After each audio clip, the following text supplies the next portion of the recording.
یہ معجزہ تھا, کیونکہ بعض لوگوں نے اس کا بھی انکار کیا ہے کہ کیسے ممکن ہے, یہ معجزہ ہے. لیکن انشاءاللہ نہیں کہا تو ایک زوجہ کو حمل ہوا اور اس سے معذور بچہ پیدا ہوا. سلیمان علیہ السلام کو احساس ہو گیا کہ یہ میں نے انشاءاللہ نہیں کہا تھا, اس کی سزا ملی.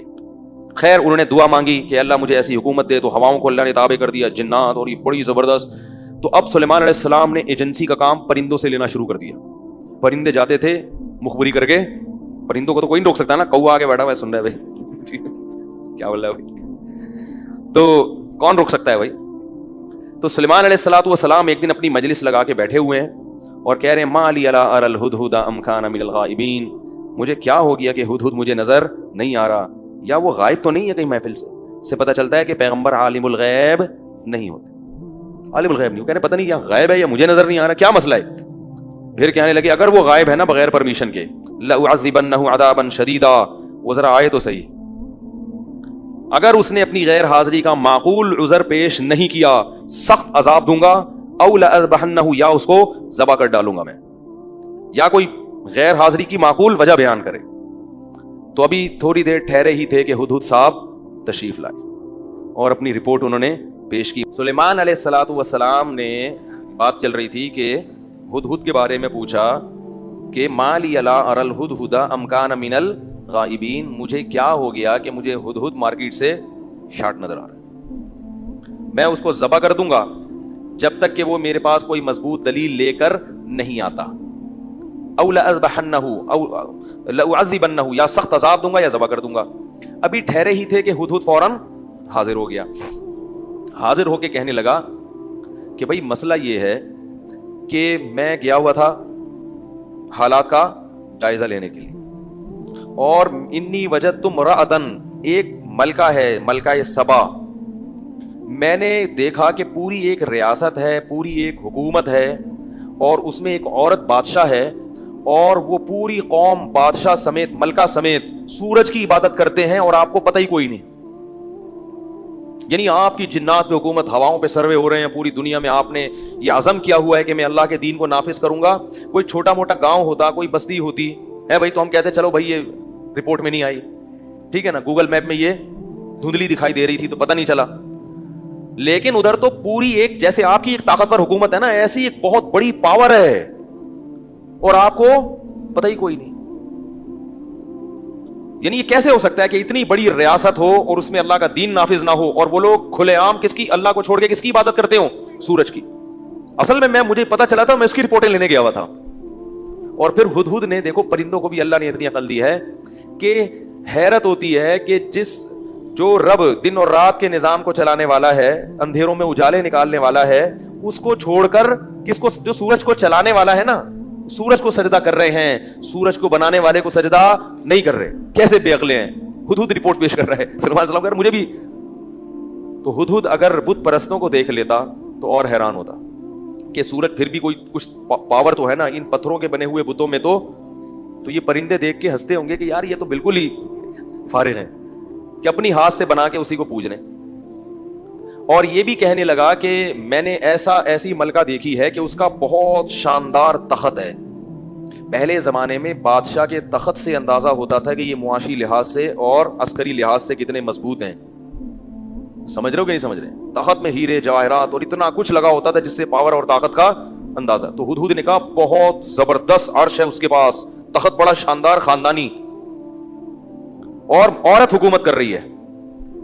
سلیمان علیہ السلام نے کہا کہ ننظر, ہم دیکھتے ہیں کہ تو بہانے تو نہیں کر رہا غیر حاضری کے, اصدقت ام کنت من الکاذبین. اس سے بھی پتہ چلتا ہے کہ سلیمان علیہ السلام عالم الغیب. بولو بھائی, جتنا اللہ علم دے دیتا ہے اتنا پتہ چلتا ہے, جو نہیں بتاتا وہ پتہ نہیں چلتا. یہی ہمارا عقیدہ ہے نبی صلی اللہ علیہ وسلم کے بارے میں بھی. جو غیب کا علم اللہ نے نبی کو دے دیا اس میں آپ عالم الغیب ہیں, جو نہیں دیا اس میں آپ عالم الغیب نہیں ہیں. غیب کا علم ہے وہ علم جو اللہ نے دیا, جو نہیں دیا وہ نہیں ہے. تو کہا کہ میں دیکھتا ہوں کہ تو سچ بول رہا ہے, کیونکہ ہدہد لکھنا پڑھنا تو جانتا نہیں تھا. انہوں نے کہا میں خط دے رہا ہوں, وہ خط لے کے جانا اور اس کا جواب لے کے آنا. ان کو پتا تھا اگر کچھ نہیں ہوگا تو کیا کرے گا, وہ گھماتا رہے گا خط, کیا نہ پڑھ سکے گا نہ اس کا جواب لکھ سکے گا. کہا کہ خط لے کے جاؤ. اب حضرت سلیمان علیہ السلام نے ملکہ سبا کو بڑا خاندانی خط لکھا.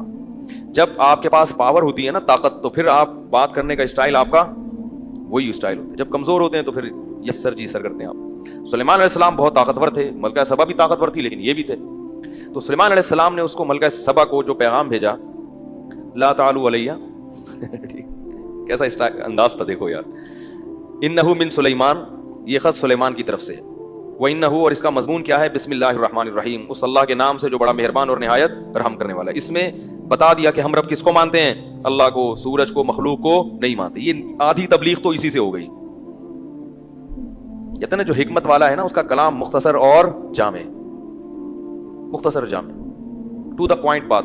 اس کلپ میں جو ہے نا ٹو دا پوائنٹ بات نہیں ہے, بہت لمبی بات کی انہوں نے. میں نے وہاں کمنٹس میں لکھا ہے کہ جو پوائنٹ کی بات ہے نا اس کو فوکس کرو, یہ جانتے ہیں کیا بات ہو رہی ہے. خیر, تو اتنے لمبے نہیں کسی سے سنے جاتے کہ جوابات میں. تو میں نے ان سے کہا, اچھا میں نے تو نہیں کہا, ملکہ سبا کے پاس خط کیا آیا, انہ من سلیمان وانہ بسم اللہ الرحمن الرحیم. آدھی تبلیغ اس سے ہو گئی کہ ہم کس قسم کے لوگ ہیں, ہمارے نظریات کیا ہیں. اگلا مضمون کیا, اللہ تعالی علیہ, سرکشی مت کرو, ٹھیک ہے, سرکشی مت کرو, واتونی مسلمین, اور سب کے سب بندے بن کے چلے آؤ آرام سے, سب کے سب بندے بن کے. نہیں یاری بات میرا خیال, کیا انداز ہے دیکھو یار, پیغمبر کی کیا جلال ہے, ایسی پاورفل حکومت کہ دوسری, جیسے امریکہ نے فون کیا تھا نا جنرل مشرف صاحب کو جب ورلڈ ٹریڈ سینٹر پہ حملہ ہوا ہے کہ دوسری کوئی بات ہم نہیں سنیں گے. انہوں نے کہا اچھا ٹھیک ہے. انہوں نے کیا کہا, انہوں نے کہا آپ ہمیں اپنے اڈے دے دیں. انہوں نے فوراً کہا کہ اچھا ٹھیک ہے. تو جب پاور ہوتی ہے نا تو پھر اسٹائل یہی ہوتا ہے. ایک فون آیا تھا نا کہ بھائی ہمیں آپ کے اڈے چاہیے افغانستان پر حملہ کرنے کے لیے, کیا کہا, اچھا ٹھیک ہے, کیونکہ ان کو پتا تھا کہ نہیں دیے تو اگلا حملہ پھر وہ انڈیا سے کہیں گے ہمیں آپ کے اڈے چاہیے کس پہ حملہ کرنے کے لیے. اس لیے اسلام کہتا ہے اعدوا لهم ما استطعتم من قوة, اپنی طاقت کو مضبوط کرو, مضبوط کرو. دنیا کمزور کو کھا جاتی ہے, ہاں طاقت کا غلط استعمال نہ ہو, کسی پہ ظلم نہ ہو. سلیمان علیہ السلام ظلم تو نہیں کر رہے تھے نا, وہ یہ تھوڑی کرتے میں تمہاری انسٹنٹ بجا دوں گا, آؤ ہم نے تمہیں اسلام کی تبلیغ کی ہے, بندی بن کے چلی آؤ. اللہ تعالی علیہ واتونی مسلمین, سرکشی مت کرو اور اسلام قبول کر لو, فرما بردار بن کے تم بھی اور تمہارے جتنے بھی ہیں نا بڑے بڑے سب. آگے پھر مذاکرات کریں گے, پھر اس حکومت کو کس کے حوالے کرنا ہے, تمہارا ملک تم چلاؤ گے ہم چلائیں گے, یہ بات کی بات ہے. ابھی تو فوری طور پہ کیا ہے, بندے بن کے چلے آؤ. ملکہ سبا بہت ذہین تھی. حدیث میں آتا ہے کہ اللہ نے عورت کو مرد کی نسبت عقل کم دی ہے, یہ حدیث میں ثابت ہے. ناقص العقل ہے, ناقص العقل مرد کی نسبت کم, لیکن بعض عورتیں تاریخ میں مردوں سے کئی گنا زیادہ ذہین گزری ہیں, اور آج بھی ہوں گی جو بیان سننے آ رہی ہیں, صحیح ہے نا. تو بعض خواتین مردوں سے کیا ہوتی ہیں, ذہین ہوتی ہیں. قرآن میں جتنی امتوں کے واقعات ہیں نا, ان کے پاس جب بھی نبی کی دعوت گئی ہے, چاہے وہ بادشاہ ہوں, چاہے وہ عام لوگ ہوں, فرعون ہو, سب نے احمقانہ حرکتیں کی ہیں, جذباتی پن میں آئے اور پیغمبروں کی مخالفت خامخواہ میں شروع کر دی. جہاں بھی قرآن میں فرعون کا تذکرہ, قارون کا تذکرہ ہے, قوم عاد ہے, قوم سمود ہے, جہاں بھی پیغمبر نے دعوت دی تو بجائے اس کے کہ اس پہ غور کریں, سوچیں کہ بھئی یہ ہو سکتا ہے صحیح بھی ہوں, تو آؤ ہم جذباتی ہو گئے, نہیں ہم کیسے, ہم تو سردار ہیں, ہم تو یوں ہیں, ہم کیوں مان لیں.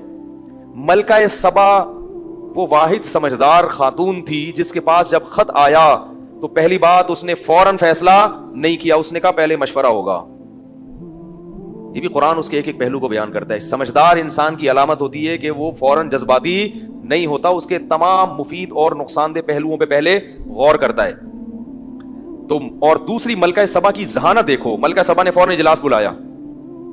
پتہ نہیں اس کا میاں کہاں ہوگا, میں تو اسی بھی سوچتا رہتا ہوں, ہے بھائی ملکہ تو وہ تھی تو میاں کیا ہوگا اس کا, میاں کو نوکر ہوگا گھر میں.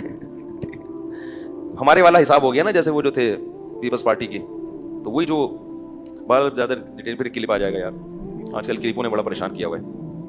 تو ملکہ میرا خیال ہے وہ ان میرڈ ہوگی یا بیوہ ہوگی, ہاں خیال ہے, رپورٹ نہیں ہے, خیال ہے یہ. تو ملکہ سبا نے پہلی بات تو یہ کہ اپنے درباری جب جمع کیے نا, وہ بڑے بڑے طاقتور اور وہ سارے درباری, ان سے کہا انی القی الیہ کتاب کریم, میرے پاس ایک بڑا عزت والا خط آیا ہے.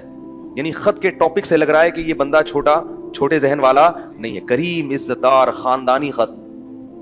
اس سے بھی ملکہ سبا کی ذہانت کا خط کے مضمون سے جیسے آپ جب کسی کے خلاف کمنٹس کرتے ہیں نا, تو آپ کے کمنٹ سے اندازہ ہو جاتا ہے کہ آپ کس فیملی سے بلونگ کرتے ہیں, ٹھیک ہے نا, کیا خیال ہے. تحریر سے اندازہ ہوتا ہے کہ آپ کا تعلق کس فیملی سے.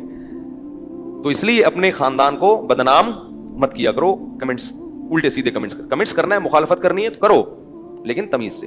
تو اس نے جو کمنٹس کیے نا خط پر کہ یہ خط معمولی آدمی کا, کیونکہ عام بادشاہ جب خود خط بھیجتے ہیں دھمکیاں اور غیر اخلاقی زبان, عورت کو خط بھیجیں گے تو اور اس کی توہین کریں گے, اس کی عزت کو اچھالیں گے. اس نے کہا ایک تو اللہ کا نام استعمال کیا, بڑا مہربان نہایت رحم والا, سلیمان کی طرف سے سرکشی مت کرو. تو اس نے کہا یہ اللہ کا نام لے رہے ہیں, یہ کوئی خاندانی آدمی کا خط ہے. تو مشورہ کیا, یا ایھا الملأ افتونی فی امری, ہاں یا ایھا الملأ انی القی الی کتاب کریم انہ من سلیمان وانہ بسم اللہ الرحمن الرحیم. بتائے کہ اس کا یہ مضمون کہاں سے شروع ہو رہا ہے, بسم اللہ الرحمن الرحیم سے شروع ہو رہا ہے, بڑا شائستہ کلام ہے. تو یا ایھا الملأ ما کنت قاطعۃ امرا حتی تشہدون, جب تک تم کوئی مشورہ نہیں دیتے میں کوئی رائے قائم. دیکھو کیا زبردست الفاظ ہیں. یہ نہیں کہا کہ جو مشورہ تم دو گے میں اس پر عمل کروں گی, اگر ایسا ہوتا نا تو مروا دیا تھا انہوں نے. کہا کہ رائے تو میری ہوگی لیکن وہ رائے تمہارے مشورے بغیر میں قائم. یہ بڑی خاندانی, خدا کی قسم اس کے ایک ایک الفاظ جو ہے نا, کیونکہ رائے میں آپ کسی کی رائے کو اپنے اوپر مسلط نہیں کر سکتے. جتنا اچھا فیصلہ اپنے بارے میں آپ خود کر سکتے ہیں کوئی دوسرا نہیں کر سکتا. مشورہ سب سے لیں, کریں اپنی. جب اپنی ہی کرنی ہے تو مشورے کا فائدہ کیا؟ سوال پیدا ہوتا ہے بھائی جب اپنی ہی کرنی ہے تو پبلک سے مشورہ کیوں لے رہا ہے؟ وہ غلط بات تو نہیں کر رہا نا میں. سوال پیدا ہوتا ہے مشورہ لینے سے کیا ہوگا کہ اس کے تمام مثبت پہلو اور منفی پہلو آپ کے سامنے آ جائیں گے. بعض ایسے پازیٹیو پہلو ہوتے ہیں جن کی طرف آپ کی توجہ نہیں ہوتی کیونکہ آپ انسان ہیں, محدود ہے صلاحیت. بعض منفی پہلو ہوتے ہیں اس کی طرف توجہ نہیں ہوتی, تو وہ تمام پہلو سامنے آنے کے بعد اس کو پلس مائنس کرنا آپ کے لیے آسان ہو جاتا. تو اس لیے اس نے کہا کہ میں خود سے, اگر بیوقوف عورت ہوتی نا کہتی یہ تو مشورے کی چیز ہی نہیں ہے, لگاؤ فوجیں لے کے چڑھ جاؤ سالوں پر, یہی کہتے ہیں نا وہ, یا بھاگ لو یہاں سے ٹھیک ہے, اس سے پہلے کہ وہ آئے.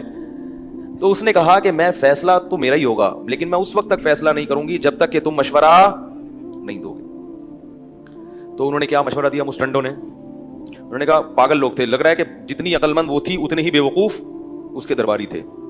کہنے لگے نحن اولو قوت, ہم کمزور لوگ, کوئی مسٹنڈوں والی بات کی نا, ہم کمزور لوگ نہیں ہیں, ڈرنے والے نہیں ہیں. نحن اولو قوت و اولو باس شدید, اسلحہ بھی بہت ہے, فوج بھی بہت بڑی ہے, زبردست جنگوں کے عادی ہیں ہم لوگ. ایک اور صحیح, جہاں اتنی جنگیں ہوئی ہیں ایک اور صحیح. والامر الیک, لیکن فیصلہ تیرا ہی ہوگا. یہ بھی ملکہ نے ان کو سدھایا ہوا تھا کہ جو بادشاہ ہوتا ہے نا فیصلہ, بولو بھائی, اس سے پتہ چلتا ہے کہ اگر آپ کی امیر کوئی عورت بن جائے جو کہ جائز نہیں ہے, لیکن اگر بن گئی تو پھر فیصلہ بہرحال اسی کا ماننا پڑے گا. اس لیے ملک کی حکمران اگر عورت بن جاتی ہے تو شریعت میں اس کو پسند نہیں کیا, لیکن جب وہ حاکم بن گئی تو چلے گی پھر اسی کی, پھر میں عورت کو نہیں مانتا. نبی نے فرمایا کہ اسمعوا واطیعوا ولو سلط علیکم رجل حبشی, فرمایا صحیح بخاری کی حدیث ہے کہ اگر تم پر کوئی حبشی غلام مسلط ہو جائے اس کی بھی اطاعت کرنی پڑے گی. حالانکہ غلام خلافت کا اہل, حکومت کا اہل نہیں ہوتا, امارت کا اہل نہیں ہوتا, اور وہ غلام بھی پرلے درجے کا بیوقوف.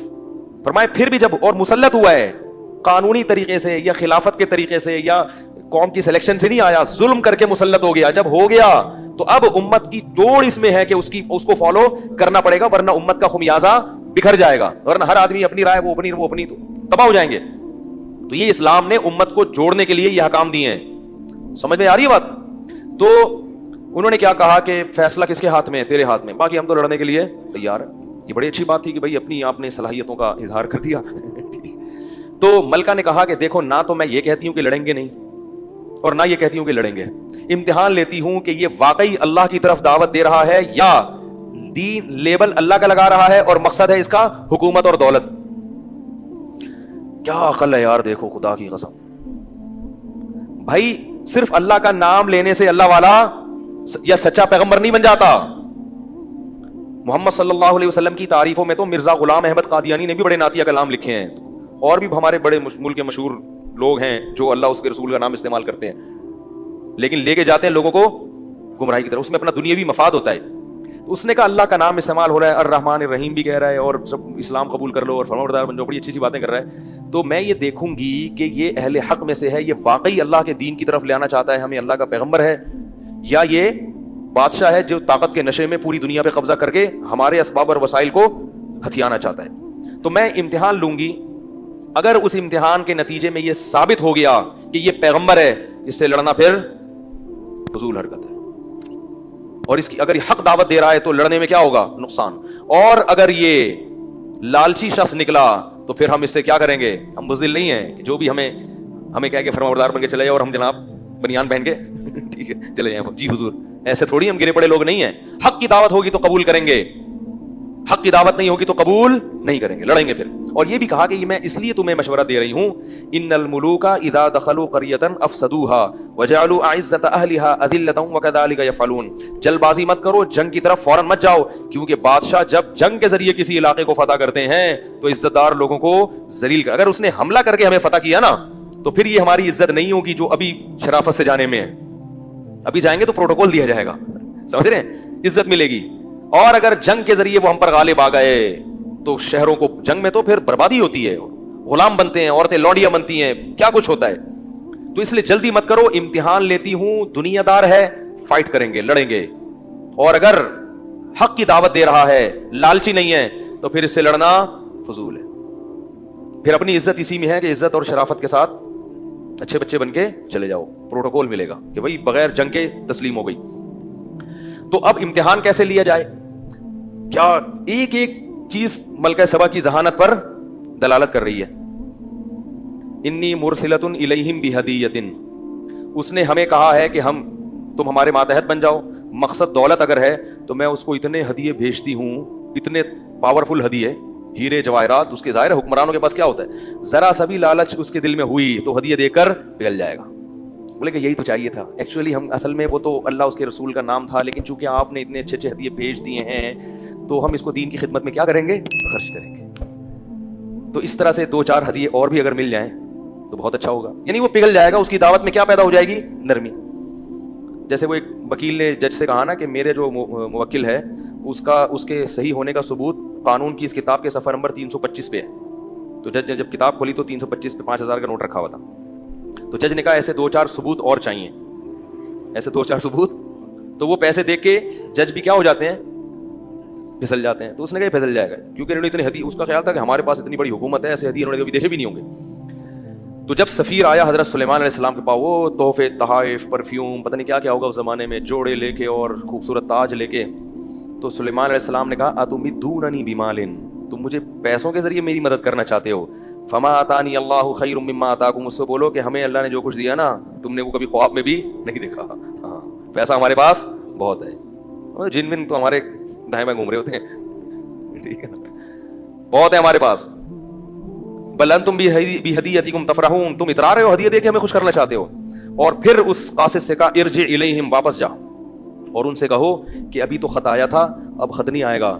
فلناتینہم بجنود, لشکر آئے گا, لشکر لا قبل لہم بہا, جس کے سامنے نہیں ٹھہر سکتے. ولنخرجنہم منہا اذلۃ, ذلیل کر کے تمہیں تمہارے ملک سے نکال دیں گے.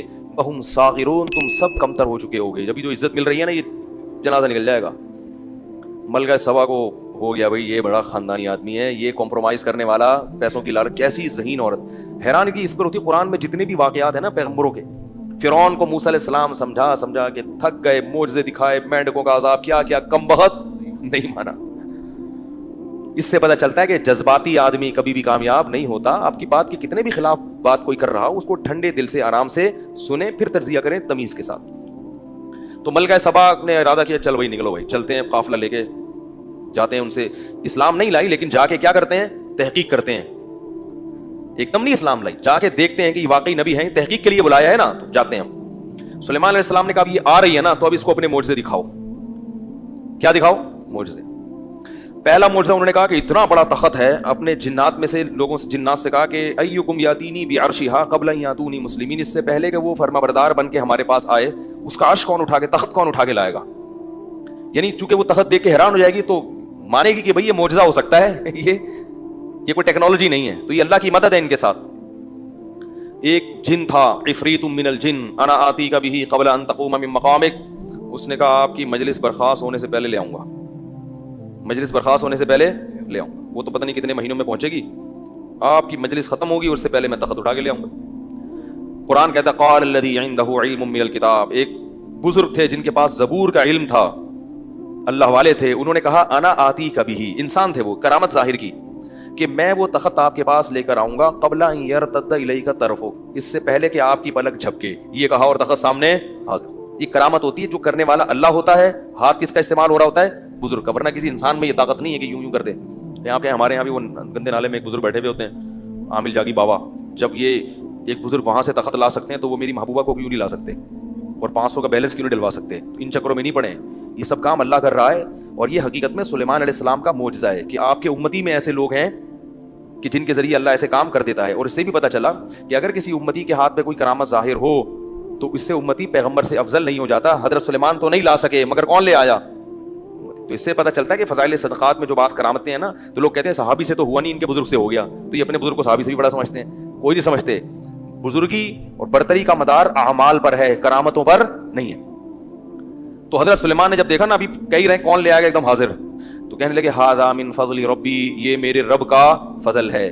دیکھو اگر وہ ان بزرگ کا کام ہوتا تو وہ کہتے یہ اس کی کلاکاری ہے. بھائی واہ بھائی واہ, کیا کہہ رہے ہیں, میرے رب کا فضل ہے. اس سے پتہ چلا کہ یہ اللہ نے کیا ہے, لیکن ان بزرگ کے ہاتھ پہ کیا اللہ نے. تو ان بزرگ کے ہاتھ پہ کیوں کیا؟ تاکہ ان کا بھی نیک ہونا ثابت ہو جائے, یہ ثابت ہو جائے کہ اللہ ان سے محبت کرتا ہے. تو اس لیے اللہ بعض بزرگوں کے ہاتھ پہ کرامات کو ظاہر کر دیتے ہیں تاکہ لوگوں میں ان کی مقبولیت ہو جائے. مگر پہلے اعمال ہیں, خوب یاد رکھو. کوئی کرتب دکھا رہا ہو, اعمال کمزور ہے تو اس پہ یقین کرنا جائز نہیں. تو پھر اللہ سے دعا مانگی سلیمان علیہ السلام نے, اوزعنی, اے اللہ مجھے تو توفیق دے کہ میں تیرا شکر ادا کروں. کیسی کیسی نعمتیں دی ہیں. ادھر ہوا وہ جناب 2 منٹ میں اتنا بڑا تخت حاضر ہو گیا. ادھر وہ جناب چل کے آیا پورا لشکر ملکہ سبا کا. جب وہ آئے تو ان کو وہ تخت نظر آیا. تو انہوں نے کہا کہ سلیمان علیہ السلام نے اس سے پوچھا ہاکذا عرشک, تمہارے پاس جو تخت ہے کہیں ایسا ہی تو نہیں ہے؟ اور یہ بھی کہا کہ اس تخت میں نا تھوڑی سی تبدیلی کر دو. یعنی لوگوں سے کہا حضرت, کیونکہ بالکل وہی ہوتا تو دیکھتے ہی پہچان جاتی نا, تھوڑا سا کنفیوز کرنا چاہتے تھے اس کو, تو تھوڑی سی نا نٹ بولٹ اس کے چینج کر دیے.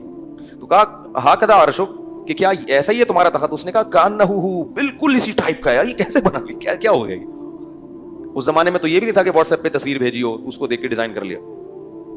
تو کانہو واوتینا العلم من قبلها, اور کہنے لگے ہمیں پہلے ہی پتہ چل گیا تھا کہ آپ کو اللہ نے بہت نوازا ہے, بڑی یعنی بڑے بڑے انجینئر ہیں آپ کے پاس, ویسے ہی تخت ٹھا ٹھا کر کے پتہ نہیں کیسے بنا لیا آپ لوگوں نے. پھر قرآن نے یہاں ملکہ سبا کی ایک تعریف میں ایک الفاظ کہے ہیں, وصدھا ما كانت تعبد من دون اللہ انہا کانت من قوم کافرین. فرمایا کافر لوگوں میں پیدا ہوئی تھی, اس لیے کفر پر تھی.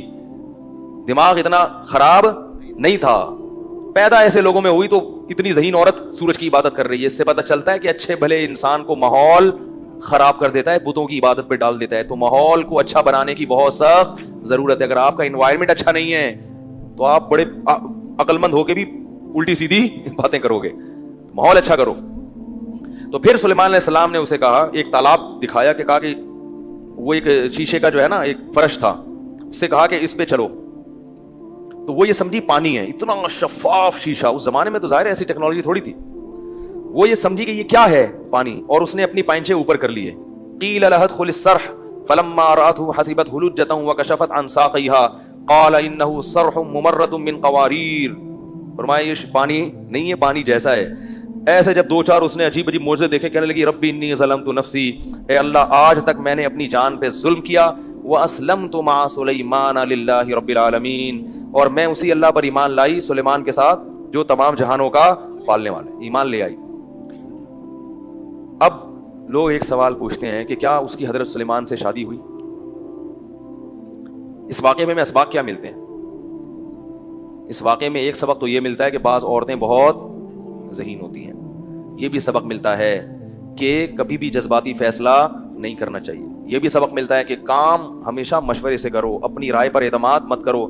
یہ بھی سبق ملتا ہے کہ مشورہ سب سے لو مگر کرو اپنی, سمجھ رہے ہو. اور یہ بھی سبق ملتا ہے کہ کوئی بھی دین کی طرف جب تمہیں دعوت دیتا ہے, پیر و مرشد بنا ہوا ہے, تو فوراً اس کے ہاتھ پہ بیعت مت ہو جاؤ, فوراً اس کو فالو کرنا مت شروع کر دو.